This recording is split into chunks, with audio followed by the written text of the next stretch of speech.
I got it. I could cry. Hey. I'm moving! I have not been able to stop smiling for the past week. So big news in my life, I will be moving out to Manchester at the start of June and renting a flat. For the first time. Barring when I was away for uni for 3 years, I've always lived at home. This is my hometown, this is where I grew up. And for context, I'm 24 now, so I feel like it's time to spread my wings. I did vlog some of the experience of me applying for the flat, finding out the news, and a little bit about the application, how it was dealing with the estate agents. Spoiler, not fun. And then the second half of the video, I'm going to be answering some questions because I got a few on Instagram just asking about the move, and I'm happy to talk about it. I'm delighted to talk about it, actually. It's actually all I want to talk about nowadays. But yeah, I'll play the first part now. Enjoy. I found a flat. I really, really like it. It's slightly above my budget. Everything is slightly above my budget, but I am in love. I would really regret it. I slept on it last night and I think I'd really regret it if I missed out knowing that I hadn't even tried to put an offer in. So this is to rent, by the way. I'm gonna try and put an offer in, see what happens, and what will be will be. I did it. I did it. I put in an offer. They wouldn't accept anything below the asking price because it's had so much interest in it, which I totally understand. It's sexy. I can't describe it any other way. So now I have a meeting at 3:30 to discuss more with the lenders. I think that's what's happening. Yeah, I'm kind of excited. I don't know if I'll be able to get it though, because I don't know if I have enough history of my earnings, like proof of my tax returns, because I haven't been self-employed for that long. So that's a bit tricky. Fingers crossed for me. I hope you're crossing your fingers, because I will take you along. We will move together. We're getting this flat together. Think about it like that. It's an investment. Me and you. We'll split the rent. Okay, or is it more likely to be tomorrow? Bye now. These agents have been so bad in getting back to me. I've rang possibly 5 times today. They said they were going to call yesterday. Surprised they didn't. I've just been a nervous wreck waiting for the answer. And I think that's a sign that I really want it. The fact that I'm like so obsessed. I'm gonna manifest. Hopefully they call back later. I'll keep you updated. Bye. Morning. Wow. In case you were wondering, they didn't get back to me yesterday and they open later on a Saturday, so I'm gonna have to wait until 11 o'clock to call them. So this morning's gonna be a bloody long wait, I'll tell you that. Fingers crossed. I slept badly again last night. It's just the way it's going at the moment, really. It is quite late. Yeah, it's 11:30. I really would rather be asleep now, or at least starting. Alas, I'm not, because I have been waiting all weekend to hear back from the estate agents, because of course they had the audacity to close over the weekend. So it feels like this has been going on for ages. I'm torturing myself over it, because the more I wait, the more I want it. I have got a backup. I did book an online viewing for a different apartment, but it's not the one. It's not the one. I've put all my eggs into this basket. So as soon as the office opens tomorrow at 9 AM, I'm gonna ring. Wish me luck. I should go to sleep. Hello. It's now Monday. You can probably tell by my hair. I've just had a shower. So excuse that, please. I'm trying to let it air dry more often. You don't care. I'm gonna call them. I've waited a sufficient time. Like, they've been open half an hour now, so they should be red alert waiting for me. I shouldn't have to call them. I don't know how this works. Hello there. Where's the road you've been searching on the Zoopla? Okay, thank you so much. I'm so sorry. I keep ringing so often. Okay, thank you, Katie. Right. Bye. Bye. I still haven't made a decision. I can't believe it. I can't believe it. It's been about a week. Is that normal? I might ring some other places because I have been looking around and I've seen some nice flats elsewhere. Thanks very much. Bye now. Bye. I've just booked another virtual tour. My phone voice. Don't say a word. Do not say a word. I know. Hello? I understand. Would there be any potential, like maybe after a few months, for the pet to come? Oh, it's tricky. Yeah, I understand. In fact, you know what? I'll go for it and I'll just like bank on the fact that I can maybe bargain in the future. I got it. Oh my god. I got it.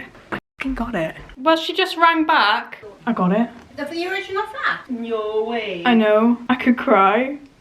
So that's the original one with the balcony? Yeah.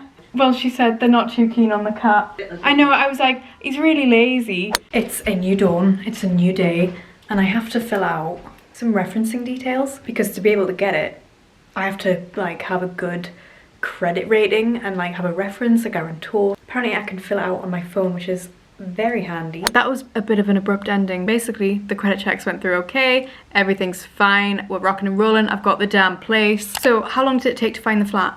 When the one that I got went on the market, it was only up for a day before I put in an offer, and it already had like 3 other competing offers on it. So it was hot property. You've got to snap them up quick when they're available. But in terms of when to start looking, I'd say around a month, maybe even 6 weeks before you want to move, your move-in date. But you can obviously look at any time, get an idea for the market, see what the prices are like. The websites I used to look were Rightmove, Zoopla, and On the Market. To be honest, Zoopla and Rightmove are quite similar. Like, you'll get a lot of the same flats just relisted onto them, which is fine. I got some questions about my budget. So originally it was low. I'll gotta be honest, I shot low. And then I quickly found out that you're not gonna get much for, I'll say what it was. I wanted to spend around 600, but in a city, that's just not gonna happen unless it's a really small studio apartment. And for me, I really prioritized space. I mean, everyone wants to prioritize space, obviously, but in the end I thought I might as well suck it up, you know? I'd rather be happy and spend a bit more money.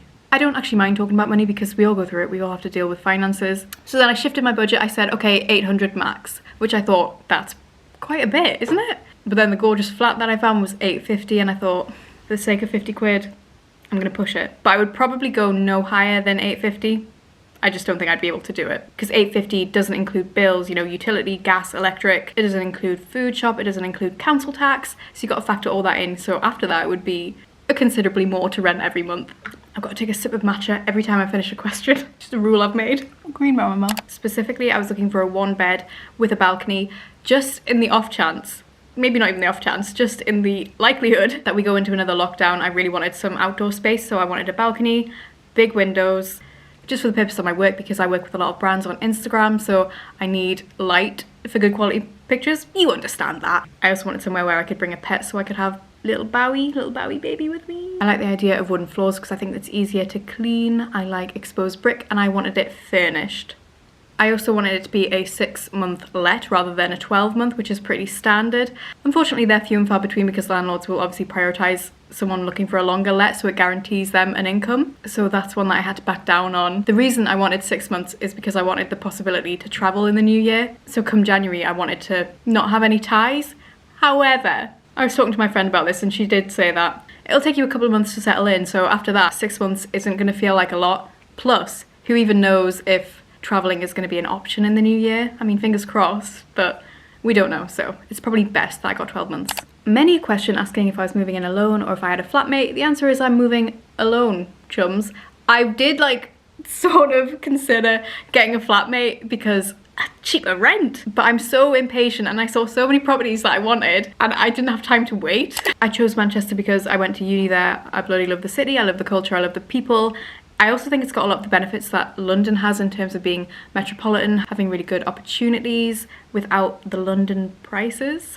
I mean, don't get me wrong, Manchester is still a hot penny. Like, it's not cheap. It is not cheap. I will be moving in at the start of June. I think it's available from around the 7th, so it's going to be that week sometime. And oh my god, I'm so excited! So I'm staying for 12 months with the possibility that I might extend my lease if I'm having fun, if I'm having a good time, if I'm feeling the vibes. I wasn't too keen on the idea of a studio apartment, but if the right one came and it was a good price, I wouldn't say no. I was pretty open, actually. Am I taking Bowie? So you might have gathered from previous clips that the landlord is not keen, but I since asked a few questions on my Instagram and a lot of people got back to me saying that it's actually illegal for a landlord to put a blanket rule that you can't have pets. So I've written a letter sort of pleading with him. So hopefully he comes back and lets me have the babe. I need to bring the babe, although I'm gonna be so lonely if I don't. So in my case, I'm based in the northeast. Manchester's all the way in the northwest. I say all the way, it's like a maybe 3-hour journey. I couldn't really go round and have a look at the flats, so I had to do like a lot of virtual tours. So I'm putting a lot of my faith in how the property looks online. So do bear in mind that the photos that the estate agents use are going to be probably going to be older photos from when the flat was first being let. They're going to be in more pristine condition than they might be now. They might have had several tenants since those photos were taken. So one thing I did was I asked if the estate agents could send me a video tour of them recently so I could get an idea of what the flat looks like currently. Also, there's one thing that I have learned. A lot of times the photos online aren't actually the flat that's for sale. They're going to be stock photos that they use of a general flat in the apartment building. So look out for that. I'll insert some footage of some of the flats that I was considering just so you get an idea of what I was in the market for and what you can get at this price in Manchester. at the moment. I considered all of these. They all had their pros, they all had their cons as well. I would ring up the estate agent, I'd do some inquiries, I'd ask about the potential to negotiate on bills and utility, I'd ask how long the tenancy was, if they allowed pets, and then they'd ask me a few questions about if I was a smoker, what's my income, do I have a guarantor, which I do, thank God. And then I would ask them to send me a video tour, or they do a live one over WhatsApp, which was quite handy really. Then you apply to the one you want, wait a week, and that's how the story goes. Not revealing my location, but I'll give you a quick sneak peek at the apartment I picked. And if you want any moving vlogs, moving videos, let me know because I can definitely make them. Do you know what? I'm gonna make them anyway. So look forward to that because I certainly am. The question I got most was why I'm moving out and why I'm choosing to leave home now. Truthfully, it's because 1, I'm 24 years old. 2, I currently live with just my mum and she works from home now, and she recently got the news that it was going to be a permanent thing, and we've been really living under each other's noses, like just in such close quarters, which in many ways I've been grateful for, especially during the early days of the pandemic, because I think living alone would have been incredibly isolating and sad. So I was like immensely grateful to have a home, and not just have a home but have the support from my parents, because at the time I didn't even have any income, so I can't even tell you how grateful I was. But now I'm in a position where I can afford to move out, so now I'm going to grab it with both hands. I do also feel slightly stifled here because I'm still living in my hometown. I don't know how to explain it, like I don't feel I can do everything that I want to do. Also, this town is gorgeous, like this town is stunning, but it's more of a retirement town with peace and love. So while I'm young, I think I'm gonna have a bit of city spice. And on top of that, because on the real, I'm not gonna lie to you, me and my mum have been arguing a little bit recently, and I think it's just because it's a stressful time. We just get no break from each other, and we would appreciate each other more if we had some time apart. I mean, this makes it sound like we've got such a fractious relationship. We're cool, like I love my mum, she loves me, hopefully. But my guy, it's definitely time. I'm very aware that I look washed out. The whole colour grading in this video has been atrocious. My camera is having a mare. I'll get it sorted, don't worry. I think I've answered everything. If there's something that I haven't covered, comment and I'll definitely get back to you. I love you, bye, thanks for watching.